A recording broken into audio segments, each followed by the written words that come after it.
have a government that is determined to hang on to power at all costs and is determined to use any means to do so. Never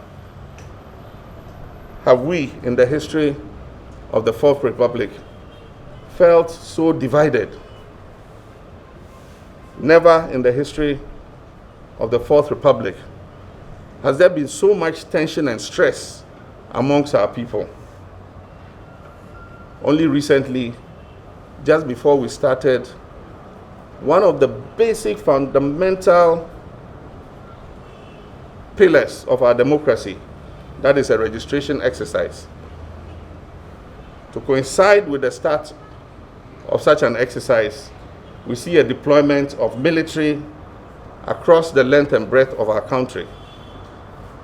We all know that the military are to protect the territorial integrity of our country.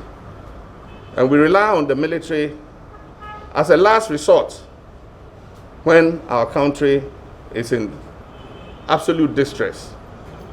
So to deploy the military at a time when we're starting a civil and democratic exercise like a registration cannot be coincidental. We have said the purpose for this deployment was to intimidate our people. The explanation has been given that it is to seal the borders to prevent COVID from entering.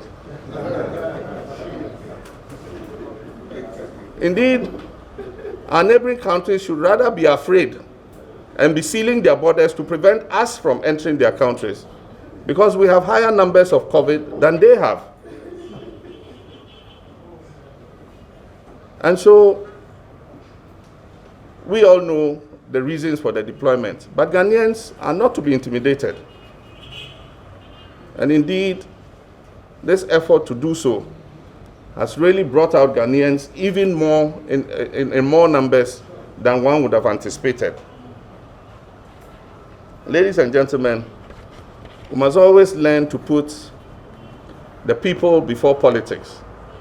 It is obvious that this government puts politics before the welfare of the people. And I know that victory calls on the NDC. And I can assure you that in a government headed by myself, with my able Vice President, Nana Jeno Pokwadjiman, we will put the people before politics.